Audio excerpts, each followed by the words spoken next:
आज की इस वीडियो में हम सबसे पहले अध्याय अर्थशास्त्र का परिचय के बारे में डिस्कस करेंगे। Introduction of economics. तो अर्थशास्त्र का अर्थ, इसमें सबसे पहले अर्थशास्त्र के अर्थ को हम लोग जानेंगे। यहाँ पे आपका लिखा हुआ है अर्थशास्त्र का अर्थ। अर्थशास्त्र अंग्रेजी शब्द इकोनॉमिक्स का हिंदी रूपांतरण है। इकोनॉमिक शब्द ग्रीक भाषा के शब्द और इकोनोमिया से उत्पन्न हुआ है, जिसका अर्थ है गृह प्रबंधन। अर्थशास्त्र में मनुष्य अपने सीमित स्रोतों द्वारा अपनी सीमित इच्छाओं की पूर्ति के विषय संबंधी अध्ययन करते हैं। अर्थशास्त्र एक सामाजिक विज्ञान है जो इस बात की जांच करता है कि लोग उनके लिए उपलब्ध विकल्प के बीच किस प्रकार चुनाव करते हैं। इसका सीधा सा इसमें बताया जा रहा है कि अर्थ क्या है कि इकोनॉमिक्स का मतलब होता है, इकोनॉमिक्स का अर्थ होता है गृह प्रबंधन, कि किस तरह से मनुष्य जब अपने गृहस्थ जीवन में जाए तो वो किस तरह से उनकी आवश्यकताएं, इच्छाएं बहुत ज़्यादा होती हैं, लेकिन वो कैसे उन असीमित इच्छाओं के साथ और सीमित, लेकिन सोर्स जो होते हैं, संसाधन जो होते हैं वो सीमित होते हैं, तो कैसे वो अपने सीमित सोर्सों से असीमित इच्छाओं की पूर्ति करें। तो इस तरह के मैनेजमेंट को ही हम गृह प्रबंधन कहेंगे, इकोनॉमिक्स की भाषा में वो इकोनोमिया कहेंगे, ग्रीक भाषा में। तो ये था अर्थशास्त्र का अर्थ।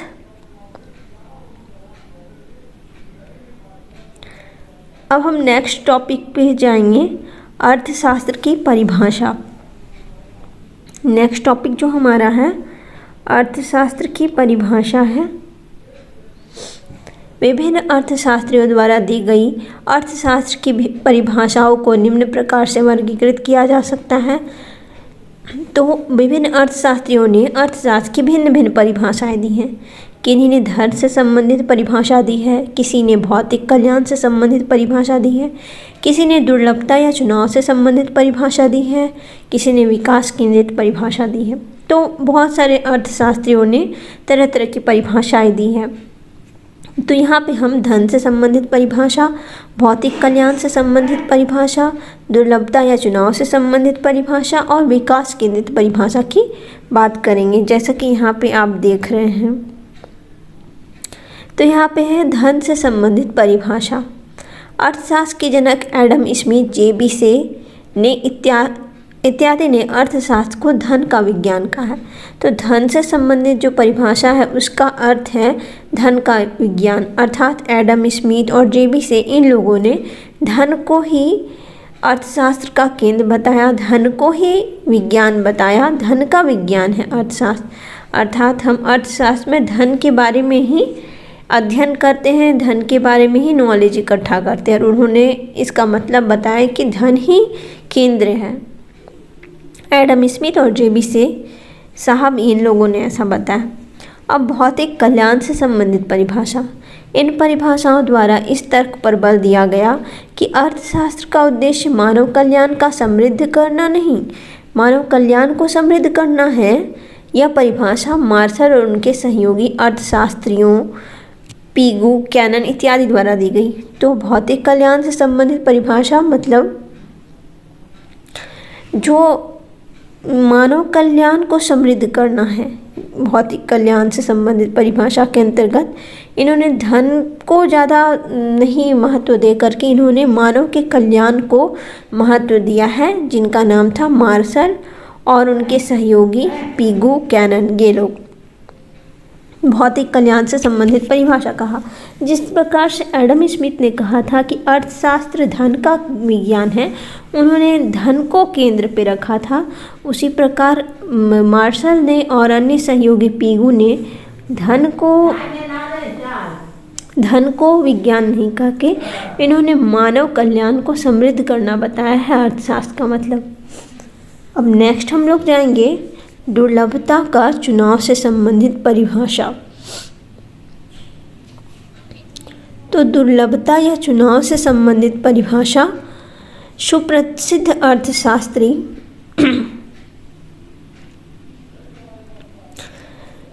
रॉबिन्स ने अर्थशास्त्र को दुर्लभता संबंधी परिभाषा का प्रतिपादन किया। इन परिभाषाओं द्वारा अर्थशास्त्र को सर्वप्रथम विज्ञान का स्वरूप दिया गया। तो रॉबिन्स ने भी सबसे पहले अर्थशास्त्र को विज्ञान का स्वरूप दिया है। तो सुप्रसिद्ध अर्थशास्त्री रॉबिन्स ने दुर्लभता का सिद्धांत दिया है, या इसे हम चुनाव संबंधी सिद्धांत भी बोल सकते हैं कि किस तरह से हमारे जो पृथ्वी है उस पर रिसोर्सेस बहुत कम पाए जाते हैं जो कि बहुत दुर्लभ है और हमें उसको किस तरह से यूज करना है। तो ये बातें रॉबिन्स ने कही थी। अब 4th नंबर में हमारा है विकास केंद्रित परिभाषा। विकास केंद्रित परिभाषा, यह परिभाषा अर्थशास्त्र के आधुनिक स्वरूप की पहचान प्रदान करता है। यह परिभाषा सैमुअलसन, बेनहम इत्यादि द्वारा दी गई थी। तो विकास केंद्रित परिभाषा किनके द्वारा दी गई थी? विकास केंद्रित परिभाषा अर्थशास्त्र के आधुनिक स्वरूप को पहचान प्रदान करती है। अभी जो अर्थशास्त्र है उसे पहचान प्रदान करी। यह परिभाषा सैमुअलसन, बेनहम इत्यादि द्वारा दी गई थी। नेक्स्ट हम चलते हैं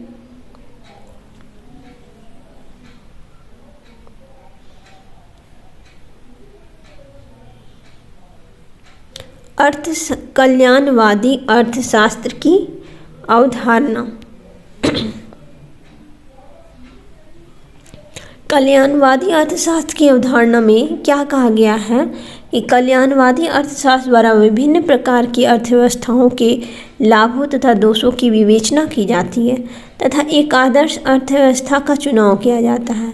इसका मुख्य उद्देश्य ऐसे संकेतों को ढूंढना है जो यह प्रदर्शित करे कि अर्थव्यवस्था का संचालन सबसे बेहतर तरीके से किया जा सकता है तथा देश में समता और कार्य क्षमता में उत्तरोत्तर वृद्धि हो रही है तथा उपभोक्ता का कल्याण अधिकतम है। यह आदर्शात्मक अर्थशास्त्र के अंतर्गत आता है क्योंकि यह एक आदर्श परिवेश की कल्पना करता है। एक मिनट, मुझे इसके पीछे भी बताना था। ये जो है अर्थशास्त्र की शाखा, तो हम यहाँ भी आ जाएंगे। अर्थशास्त्र की शाखा का टॉपिक छूट गया था हमारा। परंपरागत रूप से अर्थशास्त्र के अध्ययन को निम्नलिखित 2 शाखाओं में विभाजित किया गया। व्यष्टि अर्थशास्त्र, यहाँ आप देख रहे हैं, और एक समष्टि अर्थशास्त्र। तो अर्थशास्त्र की शाखा को 2 भागों में बांटा गया है, व्यष्टि अर्थशास्त्र और समष्टि अर्थशास्त्र। अब हम व्यष्टि अर्थशास्त्र के बारे में थोड़ी जानकारी ले लेते हैं। व्यष्टि अर्थशास्त्र माइक्रो इकोनॉमिक्स के अंतर्गत छोटी आर्थिक इकाइयों से संबंधित आर्थिक समस्याओं एवं आर्थिक मुद्दों का अध्ययन किया जाता है, जैसे एक व्यक्तिगत उपभोक्ता, एक व्यक्तिगत फर्म।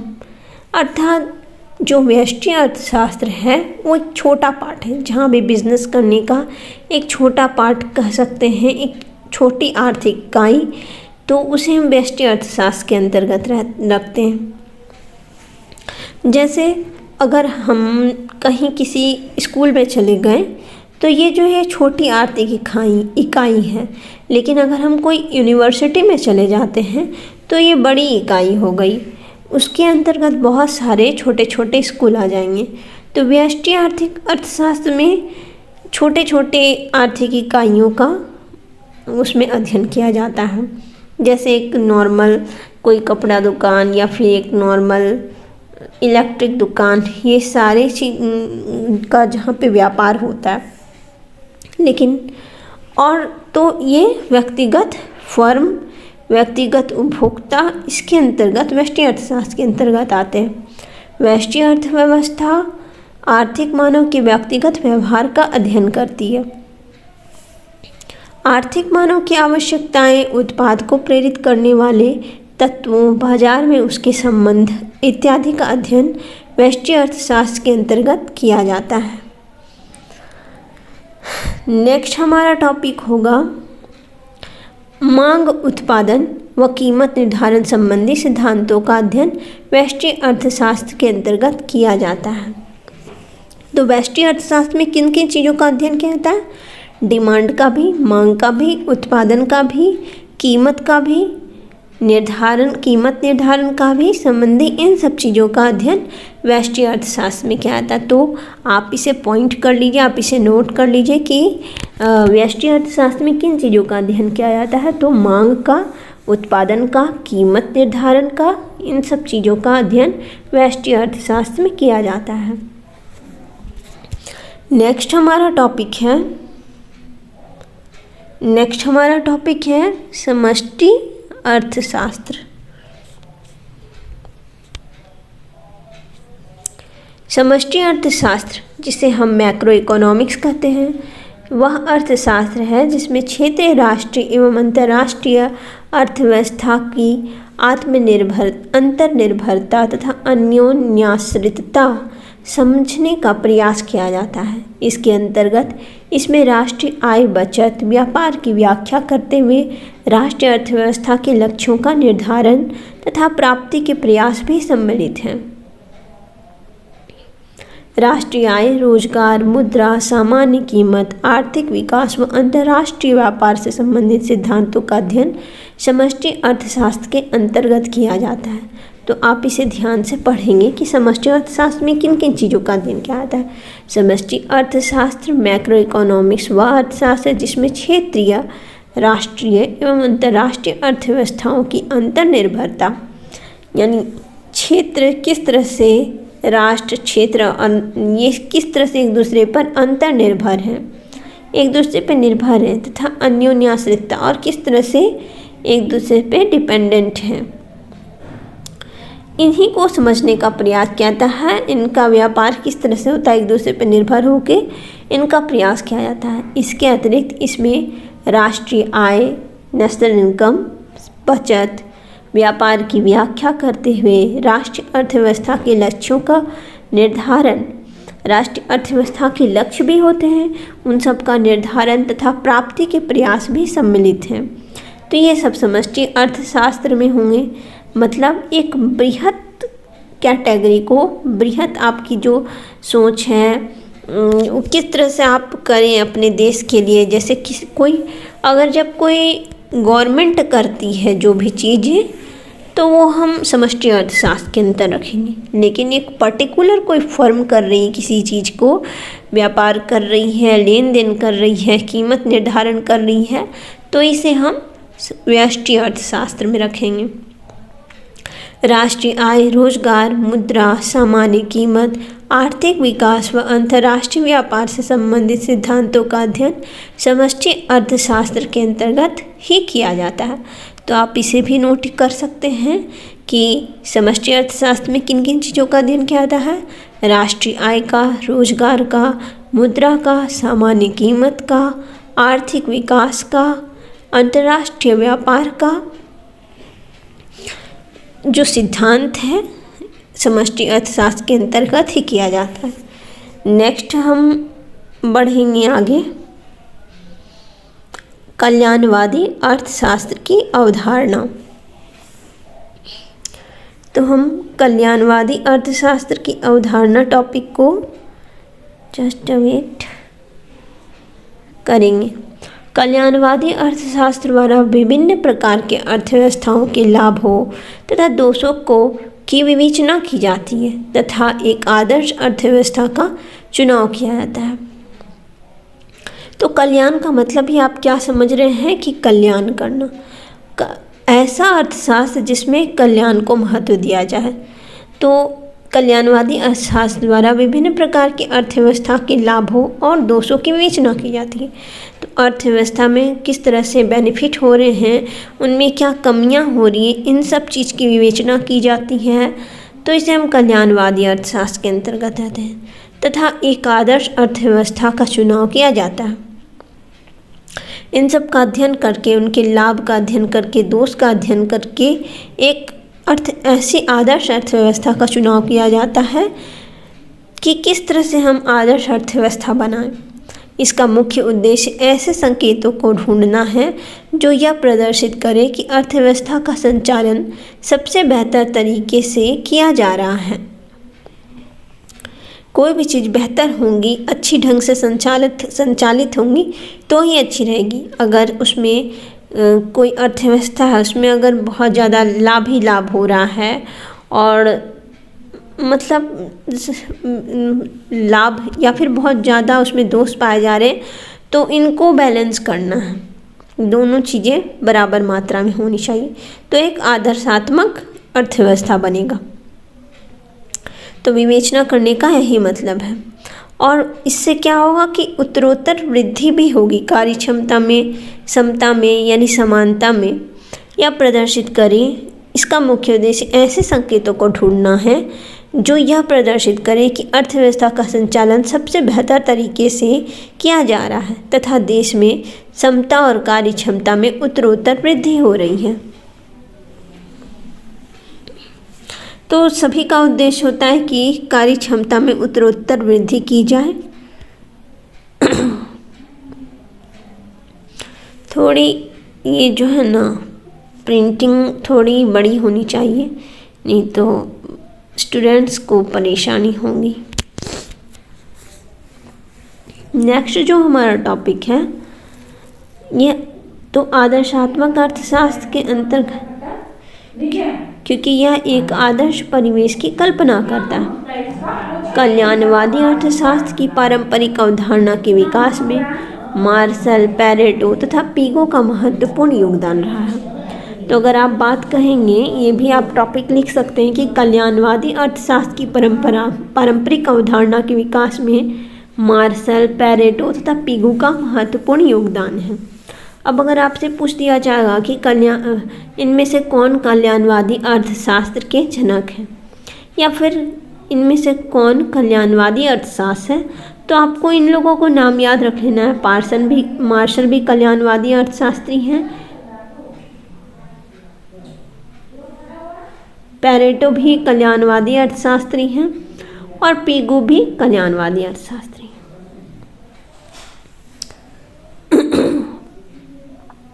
नेक्स्ट है अर्थव्यवस्था।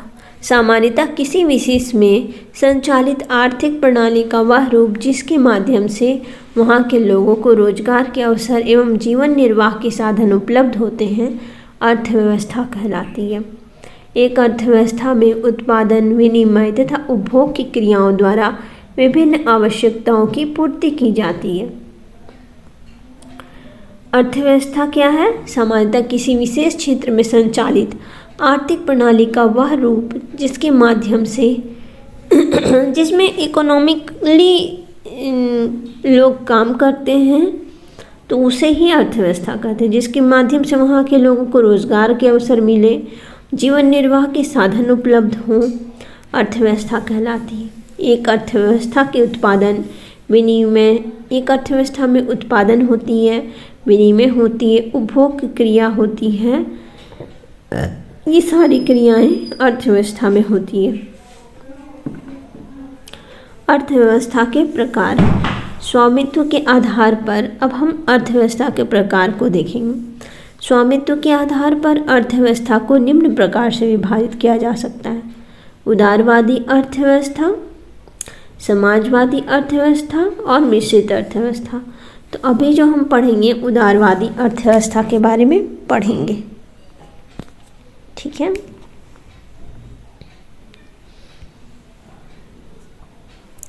उदारवादी अर्थव्यवस्था, लिबरल इकोनॉमी, ऐसी अर्थव्यवस्था है जहां आर्थिक गतिविधियों पर राज्य का न्यूनतम नियंत्रण होता है तथा निजी क्षेत्र अधिक प्रभावकारी एवं स्वतंत्र होते हैं। अर्थात वैसी अर्थव्यवस्था जिसमें गवर्नमेंट का हस्तक्षेप बहुत कम होता है और इसमें जो होता है, जो प्राइवेट कंपनियां होती हैं, जो खुद की इंडस्ट्री जिनकी होती है, जिनके फर्म होते हैं, वो खुद से ही सारे निर्णय लेते हैं।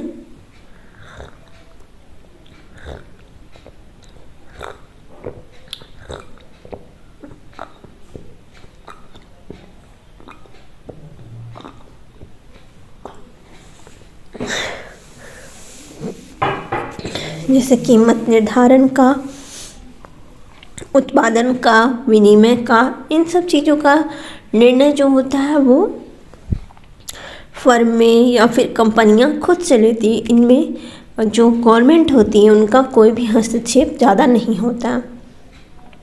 यह अर्थव्यवस्था एडम स्मिथ के लेसर फेयर या हस्तक्षेप के सिद्धांतों पर कार्य करती है। इसे पूंजीवादी अर्थव्यवस्था भी कहते हैं। इसमें बाजार की शक्तियों अधिक प्रभावकारी भूमिका में होती है, जैसे यूएसए, ब्रिटेन, फ्रांस की अर्थव्यवस्था। तो आपने जाना कि उदारवादी अर्थव्यवस्था क्या है। उदारवादी अर्थव्यवस्था ऐसी अर्थव्यवस्था है जहां आर्थिक गतिविधियों पर राज्य का न्यूनतम नियंत्रण होता है तथा निजी क्षेत्र अधिक प्रभावकारी एवं स्वतंत्र होते हैं। एवं अर्थव्यवस्था एडम स्मिथ की लेसर फेयर या हस्तक्षेप के सिद्धांतों पर कार्य करती है। तो लेसर फेयर यानी जो दूसरे पे अपना हस्तक्षेप नहीं करती, बहुत कम फेयर होता है, लेस फेयर होता है। तो इसीलिए लेसर फेयर करें हस्तक्षेप के सिद्धांत, इंटरफेयर ज़्यादा नहीं होता है। इसे पूंजीवादी अर्थव्यवस्था भी कहते हैं। उदारवादी अर्थव्यवस्था को पूंजीवादी अर्थव्यवस्था कहते हैं। इसमें बाजार की शक्तियाँ अधिक प्रभावकारी भूमिका में होती हैं, जैसे यूएसए, ब्रिटेन, फ्रांस की अर्थव्यवस्था। अब हम नेक्स्ट देखेंगे समाजवादी अर्थव्यवस्था को। समाजवादी अर्थव्यवस्था राज्य की महत्वपूर्ण शक्ति होती है, जो राज्य की समस्त आर्थिक गतिविधियों को नियंत्रित तथा निर्देशित करती है। तो जितनी भी समस्त आर्थिक गतिविधियां होती हैं, इकोनॉमिक एक्टिविटीज़ होती हैं, सारे को इंस्ट्रक्शन जो है ना वो समाजवादी अर्थव्यवस्था में गवर्नमेंट देती है। इसमें प्राइवेट कंपनियां हैं या जो भी जिन्होंने अपनी कंपनियां स्थापित की है उन लोगों का ज़्यादा कुछ नहीं होता, ज़्यादा उसमें रोल निभाते हैं गवर्नमेंट ही उनसे इंस्ट्रक्ट करते हैं, गवर्नमेंट ही उसे कंट्रोल करते हैं। यह उत्पादन के साधनों पर सार्वजनिक स्वामित्व की संकल्पना को लेकर चलती है। यानी जो भी फर्म या फिर कंपनियां, इंडस्ट्री जो भी प्रोडक्ट को उत्पादन करेगी, जो भी कितना वस्तु का उत्पादन करना है, कितने वस्तु का आपको विनिमय क्या करना है, लेन देन क्या करना है, कीमत कितना निर्धारण करना है, ये सब चीज़ों का जो डिसीजन है वो सारी कुछ गवर्नमेंट लेगी। तो इसे ही हम समाजवादी अर्थव्यवस्था कहते हैं। इसमें बाजारी शक्तियाँ नियंत्रित रहती है, जैसे और तो जितनी भी मार्केट फोर्सेस जो है ना कंट्रोल में रहती है। और इसका एग्जाम्पल है सोवियत संघ, चीन की अर्थव्यवस्था, ये सब जो है समाजवादी अर्थव्यवस्था के अंतर्गत आते हैं, क्योंकि वहाँ की जो गवर्नमेंट है वही डिसाइड करती है कि किस वस्तु का उत्पादन करना है, कितना उत्पादन करना है, कितनी कीमत निर्धारण करना है वस्तु का, कितना सप्लाई करना है, कितना डिमांड होगा, ये सब चीज़ का निर्णय और इंस्ट्रक्शन वो सारे कुछ समाजवादी अर्थव्यवस्था के तहत गवर्नमेंट ही लेती है। मिश्रित अर्थव्यवस्था, नाउ वी विल डिस्कस मिश्रित अर्थव्यवस्था। तो मिश्रित अर्थव्यवस्था मिक्स्ड इकोनॉमी में समाजवादी तथा उदारवादी दोनों प्रकार की अर्थव्यवस्थाओं की विशेषता निहित होती है। इसमें निजी तथा सार्वजनिक दोनों क्षेत्रों का योगदान होता है। निजी क्षेत्र सार्वजनिक क्षेत्र का सहायक होता है, जैसे भारत की अर्थव्यवस्था। तो मिश्रित अर्थव्यवस्था में क्या है कि समाजवादी और उदारवादी दोनों प्रकार की अर्थव्यवस्थाओं की विशेषता रहती है। हम जान चुके हैं, पढ़ चुके हैं कि उदारवादी अर्थव्यवस्था वो होती है जिसमें कंपनियां, फर्में, इंडस्ट्री जो भी अपनी वस्तु का निर्माण करना होता है, जितना उत्पादन करना होता है, जितना सप्लाई करना होता है, जितना कीमत निर्धारण करना होता है वो स्वयं करती है। और समाजवादी अर्थव्यवस्था जिसमें वस्तु का जो भी उत्पादन करना होता है, जितना भी कीमत निर्धारण करना होता है, जितना भी लेन देन करना होता है, तो ये सारी चीज़ें गवर्नमेंट डिसाइड करती। तो ये दोनों चीज़ों को मिलाकर हमारी भारत की अर्थव्यवस्था बनी है, यानी हमारे भारत में मिश्रित अर्थव्यवस्था का कॉन्सेप्ट है, मिक्स्ड इकोनॉमी का कॉन्सेप्ट है। अब हम नेक्स्ट चलते हैं।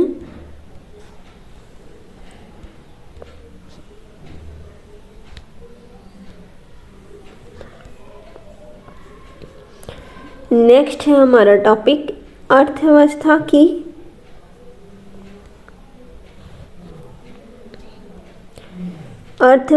की केंद्रीय समस्याएं। तो हमारी सेंट्रल प्रॉब्लम ऑफ इकोनॉमी क्या है? तो अधिकतम अर्थव्यवस्थाओं की संतुष्टि के लिए संसाधनों का कुशल एवं पूर्ण उपयोग करने की समस्या एक अर्थव्यवस्था की केंद्रीय समस्या कहलाती है।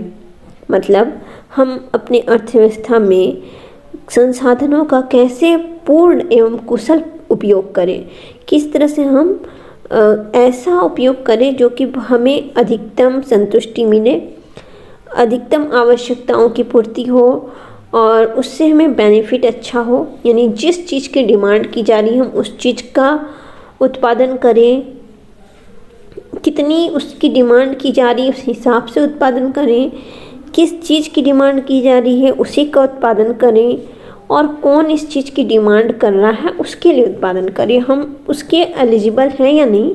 इस तरह से ये 3 समस्या होती है। यही केंद्रीय समस्या है, जिससे कि जो जिनकी केंद्र समस्या जो देश हैं वो कुशल उपयोग करेंगे संसाधनों का, तो किस तरह से करेंगे। अगर हमारे देश के पास यूरेनियम है तो हम यूरेनियम के संसाधन का किस तरह से कुशल और पूर्ण उपयोग करें कि हमें ज़्यादा से ज़्यादा बेनिफिट हो, हमारी पब्लिक को भी बेनिफिट हो और सबको बेनिफिट हो।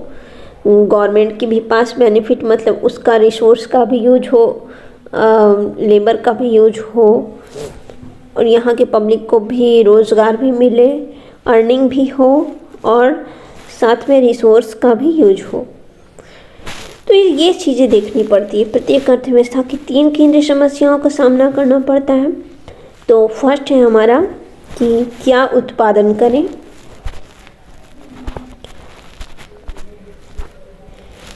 तो फर्स्ट प्रॉब्लम है कि क्या उत्पादन करें, तो क्या उत्पादन करें। दूसरा प्रॉब्लम होता है कैसे उत्पादन करें, और तीसरा प्रॉब्लम होता है किसके लिए उत्पादन करें।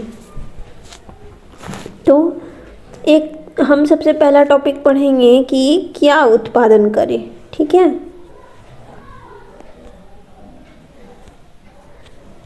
क्या उत्पादन करें। यह समस्या उत्पादन की तकनीक से संबंधित है। इसके अंतर्गत यह निर्धारण करना होता है कि उत्पादन की किस तकनीक का उपयोग किया जाए। उत्पादन की 2 मुख्य तकनीक निम्न हैं: श्रम प्रधान तकनीक और पूंजी प्रधान तकनीक। तो देखिए हमारा जो फर्स्ट था कि क्या उत्पादन करें। एक अर्थव्यवस्था को लाखों वस्तुएं उत्पादित करनी होती हैं। अर्थव्यवस्था को यह निर्धारण करना होता है कि किन वस्तुओं और सेवाओं का उत्पादन करें और इनकी पर्याप्त मात्रा क्या होनी। उदाहरण के लिए एक अर्थव्यवस्था को यह निर्धारण करना होता है कि सामान्य वस्तुओं का उत्पादन करें या विलासी वस्तुओं का उत्पादन करें, पूंजीगत वस्तुओं का उत्पादन करें या उपभोक्ता वस्तुओं का उत्पादन करें। तो इस समस्या के 2 प्रमुख पहलू होते हैं कि किस प्रकार की वस्तु का उत्पादन करें और किस मात्रा में वस्तु का उत्पादन करें। तो आपको ये जानना पड़ेगा। हमने कहा कि क्या उत्पादन करें, तो अर्थव्यवस्था जो है, इकोनॉमी ये सोचती है, कोई भी किसी देश की इकोनॉमी में गवर्नमेंट यही सोचेगी जो भी है। अगर गवर्नमेंट को उत्पादन करना है, अगर ये मिक्स्ड इकोनॉमी है तो वहाँ फर्में ये बात सोचेंगी, और अगर सोशलिस्ट इकोनॉमी है तो वहाँ पे गवर्नमेंट इस बात को सोचेगी। और अगर मिश्रित अर्थव्यवस्था है तो गवर्नमेंट और फर्म या फिर इंडस्ट्री या कंपनी दोनों मिलकर के सोचेंगी कि हम किस तरह की वस्तु का उत्पादन करें। वे वस्तु उस वस्तु की मांग ज़्यादा हो रही है, या फिर पूंजीगत वस्तु की मांग ज़्यादा हो रही है, या फिर उपभोक्ता वस्तु की मांग ज़्यादा हो रही है। तो उसी हिसाब से हमें वस्तु का उत्पादन करना पड़ता है। किस प्रकार की वस्तु का उत्पादन करें, किस मात्रा में वस्तु का उत्पादन करें। हमारा दूसरा पॉइंट है कि कैसे उत्पादन करें। यह समस्या उत्पादन की तकनीक से संबंधित है। इसके अंतर्गत यह निर्धारण करना होता है कि उत्पादन की किस तकनीक का उपयोग किया जाए। उत्पादन की दो मुख्य तकनीक निम्न हैं। तो यही है बात कि हमारी जो भी होगी, अगर सेंट्रल इकोनॉमी होगी, अगर मिक्स्ड इकोनॉमी होगी, और अगर सोशलिस्ट इकोनॉमी होगी तो यही देखेंगी, और मार्केट इकोनॉमी तो यही देखेंगी कि हम किस तरह की उत्पादन की दो मुख्य टेक्निक क्या होनी चाहिए। तो दो मुख्य तकनीक होगी, श्रम प्रधान तकनीक और पूंजी प्रधान तकनीक। श्रम प्रधान तकनीक में क्या होता है, जिसके अंतर्गत श्रम का उपयोग पूंजी से अधिक होता है, तो उसे श्रम प्रधान तकनीक बोलते हैं। यानी श्रम का उपयोग पूंजी से अधिक होता है। किसी वस्तु को बनाना है, अब उसमें पूंजी कम लग रही है लेकिन श्रमिक की ज़्यादा आवश्यकता, तो वो श्रम प्रधान तकनीक हो गया। पूंजी प्रधान तकनीक जहाँ पे पूंजी ज़्यादा लग रहा है लेकिन श्रम की आवश्यकता ज़्यादा है, तो उसे हम पूंजी प्रधान तकनीक बोलते हैं। कैपिटल इंसेंटिव टेक्निक और लेबर इंसेंटिव टेक्निक। नेक्स्ट जो हमारा टॉपिक है, किसके लिए उत्पादन करें। यह समस्या आय के विभिन्न साधनों में वितरण से संबंधित है, जैसे श्रम को मजदूरी, पूंजी को ब्याज, भूमि को किराया तथा उद्यम को लाभ। प्रत्येक अर्थव्यवस्था में संसाधन सीमित होते हैं। इस तथ्य का ध्यान रखते हुए अर्थव्यवस्था को यह निर्धारण करना होता है कि दुर्लभ संसाधनों का उपयोग कहाँ किया जाए और क्या लक्षित वांछित उपभोक्ताओं के पास उन वस्तुओं और सेवाओं की क्रय करने के लिए साधन उपलब्ध हो। तो किसके लिए उत्पादन करें। यह समस्या आय के विभिन्न साधनों में वितरण से संबंधित है। तो किसके लिए उत्पादन करें, किससे संबंधित है, आय के विभिन्न साधनों में वितरण से संबंधित है। किस तरह से डिस्ट्रीब्यूट करें, जैसे आय के विभिन्न साधन, जैसे श्रम को मजदूरी, पूंजी को ब्याज, भूमि को किराया तथा उद्यम को लाभ प्राप्त होता है, बांटा जाता है, साधन का वितरण होता है। प्रत्येक व्यवस्था में संसाधन सीमित होते हैं। हम जानते हैं हर इकोनॉमी में रिसोर्सेज जो होते हैं सीमित होते हैं।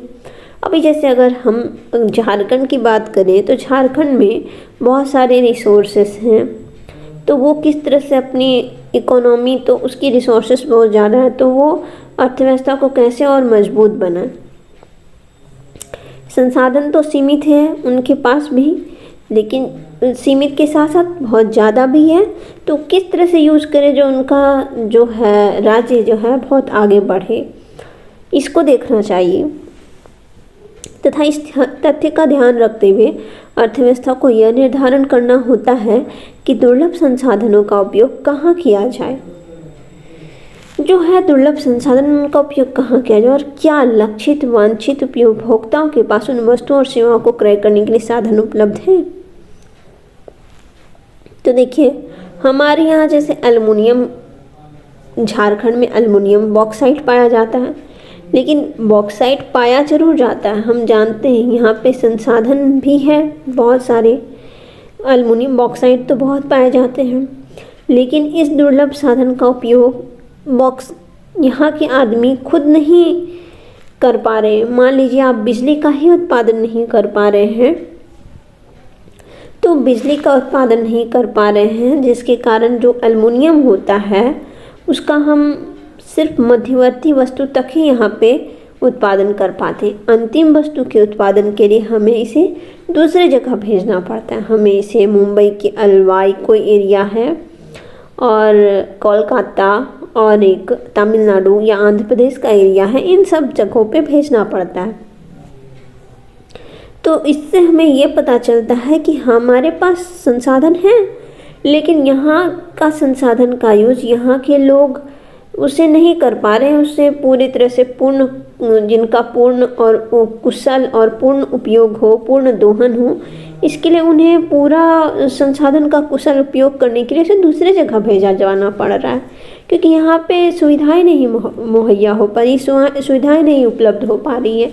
यहाँ पे बिजली है ही नहीं, तो आप अंतिम उत्पाद तक कैसे उत्पादन कर पाएंगे। और अगर अंतिम उत्पाद ही आप नहीं करते तो आपको जो होता है बेनिफिट, अधिकतम मैक्सिमम प्रॉफिट नहीं हो पाएगा, मार्केट तो कहीं और बन जाएगा। आपने यहाँ का रिसोर्सेस, प्राथमिक कच्चा माल यहाँ से लिया और बनना कहीं और, मार्केट कहीं और बना। जैसे यहाँ से ही अंग्रेज़ लोग भी यही करते थे, अंग्रेज़ लोग यहाँ से लेके जाते थे कच्चा माल और बनाते थे, अपने ब्रिटेन ले जाते थे, ब्रिटेन में वहाँ से बना करके फिर यहीं पे बेचते थे, तो उसका अधिक दाम लेते थे। मतलब यहाँ की वस्तु कच्चा माल के रूप में हमने उत्पादन किया और फिर हम उसी को प्राप्त कर रहे हैं। जब वो अंतिम उत्पाद बन जा रहा है तो हम उसे अधिक दाम पे प्राप्त कर रहे हैं। तो इस तरह से ये समस्या है। क्रय करने के लिए साधन उपलब्ध हो, इस समस्या के भी दो प्रमुख पहलू हैं। उत्पादन के विभिन्न घटकों के मध्य वितरण की समस्या, वितरण की समस्या हो जाती है। उत्पादन का विभिन्न घटक के मध्य वितरण की समस्या हो जाती है। और व्यक्तियों तथा पारिवारिक इकाइयों के मध्य वितरण की समस्या, व्यक्ति तथा पारिवारिक इकाइयों के मध्य में वितरण की समस्या होती है कि किस तरह से लोगों में हम बांटे चीज़ों को, ये सारी चीज़ें समस्या होती है। अब हमारा नेक्स्ट टॉपिक जो है उत्पादन संभावना वक्र है। उत्पादन संभावना वक्र, यह वक्र वस्तुओं और सेवाओं के उन विभिन्न विकल्पों को दर्शाता है जिन्हें एक अर्थव्यवस्था के सभी संसाधनों को पूर्ण व कुशल रोजगार प्रदान करने के उपरांत उत्पादन कर सकती है। दिए हुए संसाधनों से प्रत्येक अर्थव्यवस्था में उत्पादन तकनीक की सहायता से वस्तुओं और सेवाओं का एक निश्चित मात्रा में उत्पादन कर सकती है, जिसे उत्पादन संभावना वक्र कहते हैं। उत्पादन संभावना कहते हैं, प्रोडक्शन पॉसिबिलिटी कहते हैं। वह रेखा जो उत्पादन संभावना को प्रदर्शन करती है उसे उत्पादन संभावना वक्र कहते हैं। अर्थात किस तरह से पॉसिबिलिटी बनी, जो अर्थव्यवस्था है, जो हमारे पास रिसोर्सेस है, वो इकोनॉमी में, अर्थव्यवस्था में किस तरह से उत्पादन तकनीक किया जाए, किस तरह से उत्पादन किया जाए, किस तरह से टेक्निक का यूज किया जाए, किस तरह से वस्तुओं और सेवाओं का निश्चित मात्रा में उपयोग किया जाए, जिससे कि एक संयोग बने कि हाँ, अगर हमने 5 वस्तुएं खरीदी तो उस पर डिमांड, अगर 5 रुपए की वस्तु खरीदी तो उस पर डिमांड 1 होगा, अगर हमने 10 रुपए की वस्तु खरीदी तो उस पर डिमांड 2 होगा। इस तरह से करके वह तालिका जो 2 वस्तुओं के उत्पादन की विभिन्न संभावना दर्शाती है उसे उत्पादन संभावना सूची कहते हैं। तो जो हम संयोग बनाएंगे, कॉम्बिनेशन बनाएंगे 2 गुड्स का, तो उसको हम उत्पादन संभावना सूची या फिर तालिका कहेंगे। और जो ये है उसे कर्व कहेंगे, जो उसका रेखा बनेगा। ड्रॉ अगर पिक्चर को करेंगे तो उसे हम कर्व कहेंगे। नेक्स्ट हमारा है टॉपिक, देखिए यहाँ पे आप देख सकते हैं इसे, यहाँ पे 2 गुड्स जो है खाने की वस्तु का यहाँ पे दिया गया है। गेहूं और दाल का उत्पादन संभावना अनुसूची दी गई है। यहाँ पे उत्पादन संभावना के बारे में बताया गया। ये कॉम्बिनेशन है ABCDEF, इन सब कॉम्बिनेशन पे वस्तु का उत्पादन हुआ है और डिमांड हुई है। तो गेहूं जो है आपका 0 लाख क्विंटल, जब मतलब गेहूं की जब आप गेहूं की डिमांड नहीं हो रही, मतलब 0 क्विंटल है, लाख क्विंटल है, तो 15 लाख क्विंटल दाल है उस समय। मतलब उस समय उन्हें एक का जो है दाल की आवश्यकता नहीं है, आप उसे सिर्फ गेहूं की आवश्यकता नहीं है, आप उसे सिर्फ दाल ही दे दीजिए, ठीक है, क्योंकि हो सकता है उसके पास ऑलरेडी पहले से मौजूद हो। कॉम्बिनेशन बी में क्या है, 1 लाख क्विंटल आप गेहूं ले रहे हैं और दाल जो है आप 14 लाख क्विंटल ले रहे हैं, तो इस तरह से संयोग बना। सी का संयोग कैसे बन रहा है, आप 2 लाख क्विंटल गेहूं ले रहे हैं और दाल 12 लाख क्विंटल ले रहे हैं, तो इस तरह से संयोग बना। उसके पास होगा या फिर किसी तरह से उसका कॉम्बिनेशन ऐसा ही बन रहा है। हमें जिस चीज़ की आवश्यकता होगी हम तो वही लेंगे ना। डी का जो है 3 लाख क्विंटल बन रहा है गेहूं और दाल जो है वो 9 लाख क्विंटल बन रहा है। ई का है जो 4 लाख क्विंटल बन रहा है गेहूं का, वहाँ कॉम्बिनेशन, और दाल जो है 5 लाख क्विंटल। एफ का है 5 लाख क्विंटल गेहूं की डिमांड है उसकी और दाल की डिमांड उसकी 0 लाख क्विंटल है, तो ये एक कॉम्बिनेशन है। इस तरह से आपका कॉम्बिनेशन बना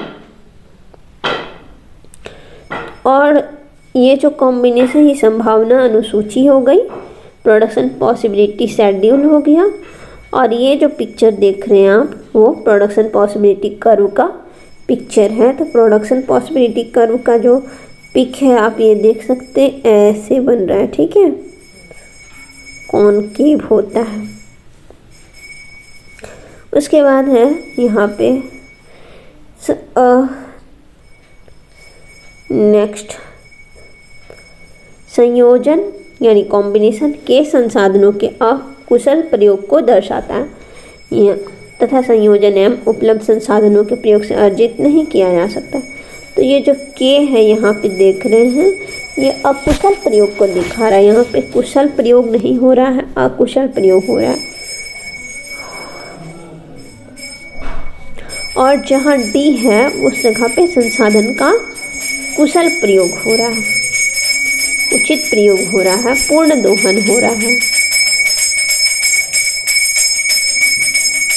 नेक्स्ट है हमारा संयोजन, उत्पादन संभावना वक्र की मान्यता।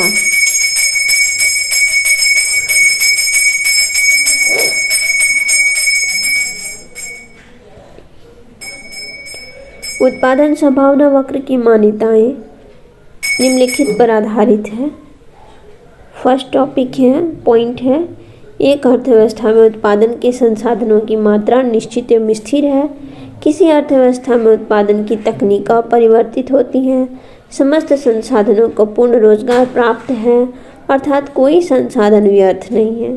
संसाधन विशिष्ट नहीं है, अर्थात उन्हें एक वस्तु से दूसरी वस्तु के उत्पादन पर हस्तांतरित किया जा सकता है।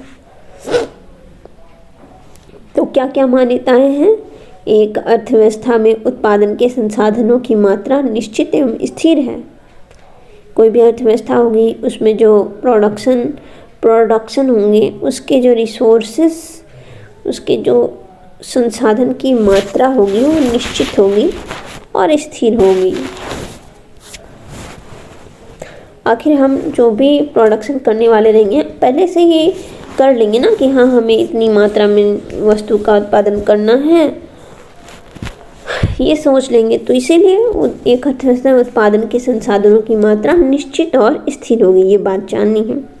एक किसी अर्थव्यवस्था में उत्पादन की तकनीक अपरिवर्तित होती है और इकोनॉमी में प्रोडक्शन की जो टेक्निक है बदलती रहेंगी। ऐसा नहीं कि फिक्स टेक्निक का ही हम उपयोग करेंगे। अगर पहले के समय में अगर खेती करते थे किसान तो हल का प्रयोग करते थे, फिर तकनीक को बदला गया, अब ट्रैक्टर से किया जाता है और भी नई नई टेक्निक आएंगी। इसी तरह पहले जो था कि हाथ से ही औजार बना लिए जाते थे, हड्डी का उपयोग करके या किसी तरह से बनाया जाता है, लेकिन अब तो बहुत सारी टेक्निक आ गई हैं।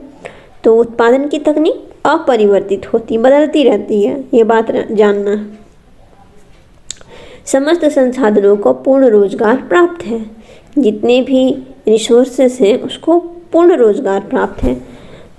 और ये स्वाभाविक सी बात है, अगर आपके पास संसाधन होंगे तो पूर्ण रोजगार होंगे, आपके पास संभावना हो सकती है कि पूर्ण रोजगार हो। अर्थात कोई संसाधन व्यर्थ नहीं है, संसाधन है तो उसका उपयोग होगा, तो संसाधन पूर्ण रोजगार प्राप्त होता है। अर्थात कोई संसाधन व्यर्थ नहीं होता। इसका अर्थ यही है कहने का, समस्त संसाधनों को पूर्ण रोजगार प्राप्त है। इसका अर्थ है कि कोई संसाधन व्यर्थ नहीं होता। अगर संसाधन है तो उसका पूर्ण एवं कुशल उपयोग होगा, जिससे कि संसाधन व्यर्थ नहीं होगा। और इसे हम कह सकते हैं कि संसाधन को पूर्ण रोजगार प्राप्त है। संसाधन विशिष्ट नहीं है, अर्थात उन्हें एक वस्तु से दूसरी वस्तु के उत्पादन पर हस्तांतरित किया जा सकता है। संसाधन जो होते हैं विशिष्ट नहीं होते हैं। रिसोर्सेस जो है स्पेशल नहीं होता, तो उन्हें एक वस्तु से दूसरी वस्तु के उत्पादन पर हस्तांतरित किया जा सकता है। तो अगर हम जैसे बॉक्साइट से हम एल्यूमिना बनाते हैं, एक वस्तु से दूसरी वस्तु बने, विशिष्ट नहीं है। बॉक्साइट है तो उम्मीद नहीं कि हमें डायरेक्ट बॉक्साइट से ही प्राप्त करना है, ऐसा तो नहीं है। उसका हमको पूर्ण एवं कुशल उपयोग करना है। तो वो अगर बॉक्साइट है तो सिर्फ हम डायरेक्ट बॉक्साइट का यूज़ नहीं कर सकते। बॉक्साइट को हमको एल्यूमिना बनाना है, तो एल्यूमिना बनाने एक वस्तु से दूसरी वस्तु बनी, फिर एल्यूमिना से हमें एल्युमिनियम प्राप्त करना है। अर्थात संसाधन को हम एक वस्तु से दूसरी वस्तु में हस्तांतरित करते हैं। ठीक है। दी गई अनुसूची एवं चित्र 1 से यह स्पष्ट है कि मौजूद संसाधनों एवं तकनीकों की सहायता से गेहूं एवं दाल के विभिन्न संयोजन A, B, C, D, E और F है। तो हमने जो यहाँ पे देखा था कि A, B, C, D, E, F ये सब क्या है, गेहूं और दाल का कॉम्बिनेशन है, संयोग है कि किस तरह से किसकी डिमांड हो रही है, किस तरह से ये एडजस्ट कर रहे हैं। अगर गेहूं का 0 क्विंटल उपयोग कर रहे हैं तो दाल का 15 क्विंटल उपयोग कर रहे हैं। अगर गेहूं का 2 क्विंटल उपयोग कर रहे हैं तो दाल का 13 क्विंटल उपयोग कर रहे हैं। इस तरह से वो संभावना बना रहे हैं। नेक्स्ट जो है उत्पादन संभावना वक्र के विशेषताएं। उत्पादन संभावना वक्र की 2 विशेषताएं हैं। पीपीसी का ढाल नीचे की ओर होता है, तो उत्पादन संभावना वक्र का ढाल बाएं से दाएं नीचे की ओर होता है। समझ रहे हैं आप? अभी हम देख भी लेंगे। पीपीसी का ढाल नीचे की ओर होता है, उत्पादन संभावना वक्र का ढाल बाएं से दाएं नीचे की ओर होता है, क्योंकि संसाधनों के पूर्ण रोजगार की दशा में एक वस्तु के उत्पादन को केवल तभी बढ़ाया जा सकता है जब दूसरी वस्तु की मात्रा का त्याग किया जाए। एक वस्तु के उत्पादन को हम तभी बढ़ाएंगे जब दूसरी मात्रा का त्याग करेंगे। हमने वहाँ देखा भी, जब हम 0 क्विंटल गेहूँ ले रहे थे तो 15 क्विंटल दाल ले रहे थे। 2 क्विंटल जब हमने गेहूँ लेने लगे तो घटा दिए हम दाल का डिमांड को, उसे 13 क्विंटल कर दिए। तो एक की मात्रा बढ़ाएंगे तो दूसरे की घटाएंगे, दूसरे की मात्रा घटाएंगे तो एक की बढ़ाएंगे। तो हमें कॉम्बिनेशन बनाना है। जब दूसरी वस्तु की मात्रा का त्याग किया जाए, ऐसा संसाधनों की दुर्लभता के कारण है। ऐसा हम क्यों करेंगे? क्योंकि रिसोर्सेस हमें बहुत मुश्किल से प्राप्त होते हैं, जल्दी प्राप्त नहीं होते हैं। अब नेक्स्ट है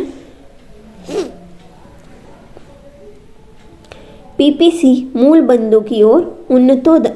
पीपीसी मूल बिंदु की ओर उन्नतोदर होता है। तो प्रोडक्शन पॉसिबिलिटी कर्व जो है मूल बिंदु की ओर क्या होता है? उन्नतोदर होता है। देखिए हम यहाँ पे इस पिक्चर से आपको समझाने की कोशिश करेंगे, ठीक है।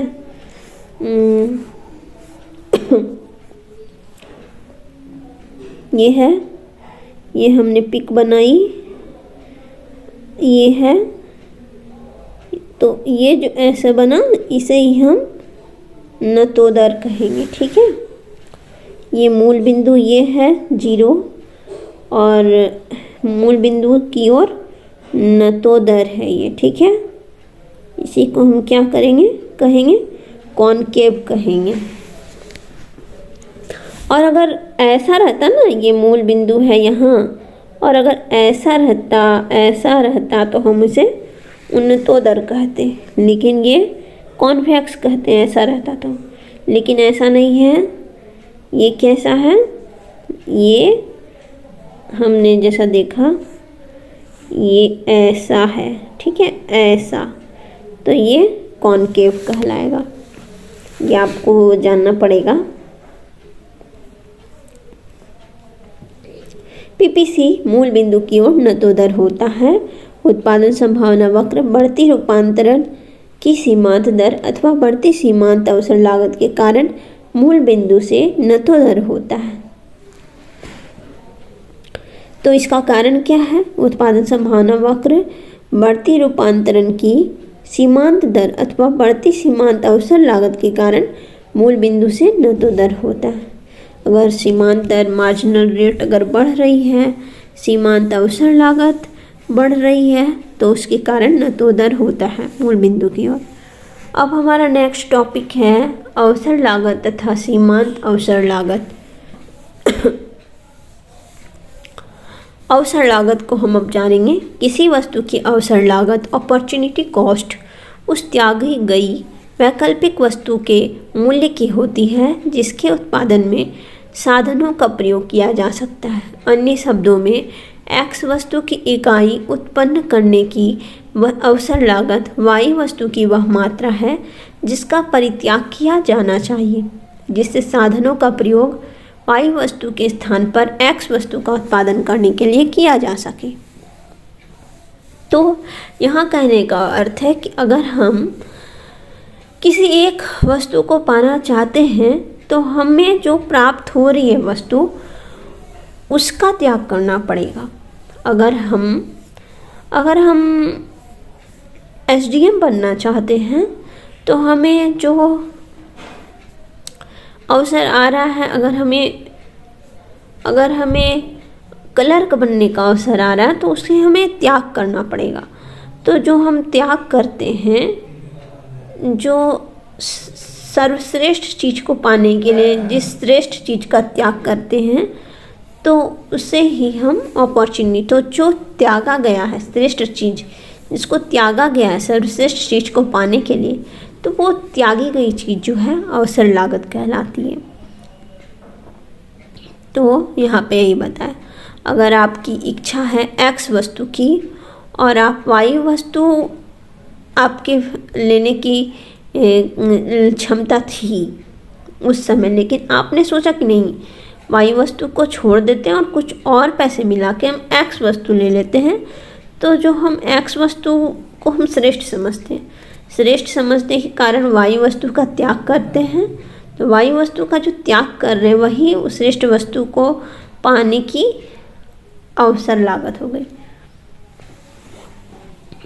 अवसर को पाने की लागत। सीमांत अवसर लागत या रूपांतरण की सीमांत दर, इसे भी देख लेते हैं। सीमांत अवसर लागत से प्रायः अभिप्राय उस दर से है जिस दर पर किसी वस्तु की एक अतिरिक्त इकाई का उत्पादन करने के लिए दूसरी वस्तु की मात्रा त्यागी जाती है।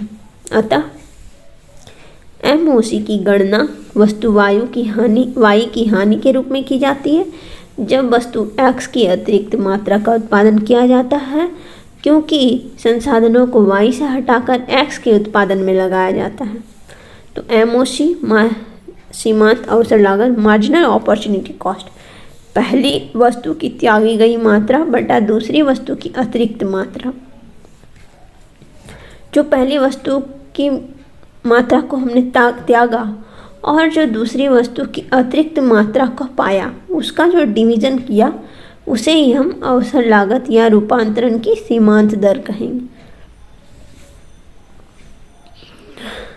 ठीक है, तो इसे हमने क्या जाना, सीमांत अवसर लागत से अभिप्राय उस दर से है जिस दर पर किसी वस्तु की एक अतिरिक्त इकाई का उत्पादन करने के लिए दूसरी वस्तु की मात्रा त्यागी जाती है।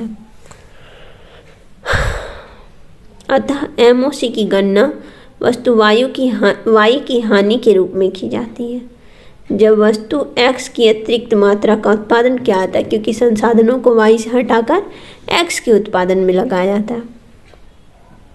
मतलब एक्स के अतिरिक्त उत्पादन के लिए हम वाई वस्तु का त्याग करते हैं, तो वही जो त्यागी गई मात्रा है उससे ही हम MOC और सीमांत अवसर लागत कहेंगे। PPC का आकार, अब हम प्रोडक्शन पॉसिबिलिटी कर्व का आकार को देख लेंगे। PPC का आकार रूपांतरण की सीमांत दर MRT मार्जिनल रेट पर निर्भर करता है। तो PPC का आकार किस पे निर्भर करेगा, ये बहुत ही इम्पॉर्टेंट चीज़ है, ये आप इसे नोट कर लीजिए। PPC का आकार जो है मार्जिनल रेट पर निर्भर करेगा। यदि MRT बढ़ रही है तो PPC मूल बिंदु की ओर नतोदर होती है। अर्थात अगर हमने किसी वस्तु का अतिरिक्त उत्पादन को बढ़ाना चाह रहे हैं तो जो त्यागी गई वस्तु की मात्रा है वो घट रही है, और अतिरिक्त वस्तु बढ़ी तो PPC मूल बिंदु की ओर नतोदर होगा। यदि MRT स्थिर हो जाता है तो PPC एक सीधी रेखा होगी। यदि MRT घट रही है तो PPC मूल बिंदु की ओर उन्नतोदर हो जाएगी, अर्थात कॉन्वेक्स हो जाएगी। यह PPC का एक आदर्श आकार है। तो मार्जिनल रेट जो है अगर घट रही होगी, अगर जो हम अधिकतम पाने की शर्त है वो अगर घट रही है, अधिकतम नहीं पा रहे हैं एक्स वस्तु को, अधिकतम वस्तु का उत्पादन नहीं कर पा रहे हैं, तो PPC मूल बिंदु की ओर उन्नतोदर हो जाएगी। ठीक है, तो इस तरह से हमने जाना PPC के आकार के बारे में। अब हम जानेंगे उत्पादन संभावना वक्र में खिसकाव के बारे में। उत्पादन संभावना वक्र में खिसकाव निम्न दो कारणों से होता है। दोनों वस्तुओं के संसाधनों में परिवर्तन से, दोनों वस्तुओं के उत्पादन तकनीक में परिवर्तन से। उत्पादन संभावना वक्र बाएं या दाएं दोनों तरफ खिसक सकता है। यह निम्न दो स्थितियों में होता है। एक अर्थव्यवस्था में संसाधनों में वृद्धि या तकनीक में सुधार को PPC के दाईं ओर खिसकाव द्वारा दिखाया जाता है। दूसरी तरफ PPC का बाईं ओर खिसकाव संसाधनों में कमी या तकनीक में दोष को दर्शाता है। अर्थात अगर अर्थव्यवस्था में रिसोर्सेस में वृद्धि करते हैं या तकनीक में सुधार करते हैं तो PPC जो है हमारा दाईं ओर खिसक जाएगा। जैसे देखिए ये है ना, ये बना हुआ है अगर आपका, तो अगर PPC दाईं ओर खिसकने का मतलब क्या है, यहाँ से ऐसे अगर हम टेक्नोलॉजी में परिवर्तन करते हैं तो ये यहाँ पहले यहाँ था, लेकिन यहाँ से PPC इस साइड चल जाएगा। इसका मतलब है कि हम रिसोर्सेज में परिवर्तन कर रहे हैं, वृद्धि कर रहे हैं, टेक्नोलॉजी में वृद्धि कर रहे हैं, सुधार कर रहे हैं, तभी वो दाईं ओर खिसकेगी। और अगर दूसरी तरफ क्या है, PPC का बाईं ओर खिसकाव संसाधनों में कमी या तकनीक में दोष को दिखाता है। अब अगर इस साइड है और अगर टेक्नोलॉजी आपकी कम, रिसोर्सेस कम है, टेक्नोलॉजी में दोष है, तो ये PPC कर्व घट करके इस साइड आ जाएगा, बाईं ओर आ जाएगा। समझे? तो यही है, आपको इसे जानना होगा। नेक्स्ट जो है यहाँ पे है, देखिए यहाँ पे यही दिखाया जा रहा है कि बाईं तरफ का खिसकाव, ये आप देख सकते हैं, ये जो है एक बनाया हुआ है, और अगर ये बाईं ओर खिसकता है, इधर चल जाता है, तो इसका मतलब है आप समझ जाइए कि ये रिसोर्सेस और टेक्नोलॉजी में कमी हो गई। अगर इस साइड आ जाता है तो इसका मतलब समझ जाइए कि रिसोर्सेस और टेक्नोलॉजी में वृद्धि हो रही है। ठीक है, नेक्स्ट हम जानेंगे उत्पादन संभावना वक्र में घुमाव। PPC का घुमाव निम्न दो स्थितियों में बाहर की तरफ होगा। यहाँ पे देखिए PPC का घुमाव निम्न दो स्थितियों में बाहर की तरफ होगा। किसी एक वस्तु की अनुकूल तकनीक में सुधार, किसी एक वस्तु के लिए संसाधनों में वृद्धि, जब तकनीक में सुधार होगा, संसाधन में वृद्धि होगी, तो उत्पादन संभावना वक्र का घुमाव किस साइड होगा? ये यहाँ था तो यहाँ हो गया, यानी कि पीपीसी वक्र का घुमाव दाईं ओर हो रहा है। तो आप समझिए कि रिसोर्सेस टेक्नोलॉजी बढ़ रही है। दूसरी ओर देख लीजिए, अगर पीपीसी अगर इस साइड होगा, रिसोर्सेस टेक्नोलॉजी में अगर सुधार नहीं हो रहा है, कमी हो रही है, तो वो दाईं ओर घूम जाएगा। ठीक है, यहाँ पे इस पिक से देख सकते हैं, ये पिक से आप देख सकते हैं, यहाँ पे इस पिक से आप देख सकते हैं, इस पिक से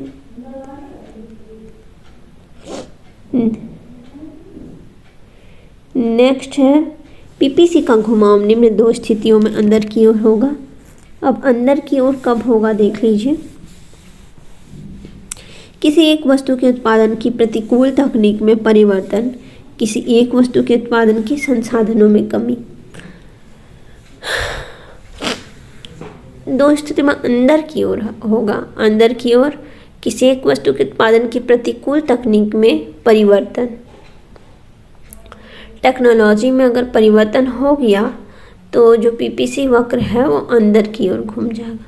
किसी एक वस्तु के उत्पादन के संसाधन में कमी हो गई तो जो है वो अंदर की ओर घूम जाएगा। ठीक है, यहाँ पे भी देख सकते हैं पीपीसी वक्र का वाई अक्ष पर बाईं ओर घुमाव, तो वाई अक्ष पर घुमाव हुआ है और बाईं ओर घुमाव हुआ है, तो इसका मतलब है कि तकनीक में परिवर्तन और संसाधनों में कमी हुई है। ठीक है, अब हम नेक्स्ट टॉपिक भी पढ़ लेते हैं। ये है पेरेटो का इष्टतम बंटवारा। पेरेटो एक इटालियन अर्थशास्त्री थे। हमने पहले पढ़ा भी था कि पेरेटो, कीनन, ये सब जो थे कल्याणवादी अर्थशास्त्री हैं। तो पेरेटो एक इटालियन अर्थशास्त्री थे। उन्होंने मूल्यगत निर्णयों से स्वतंत्र कल्याण में वृद्धि का वस्तुपरक मानदंड प्रस्तुत किया, जिसके द्वारा उन्होंने स्पष्ट किया कि कोई नीति परिवर्तन जो समाज के एक व्यक्ति को हानि नहीं पहुंचाता है तथा समाज के किसी अन्य व्यक्ति की स्थिति में सुधार करता है, तो वह सामाजिक कल्याण में वृद्धि को प्रदर्शित करता है तथा यह संसाधनों का इष्टतम बंटवारा होता है, यानी पेरेटो ऑप्टिमम।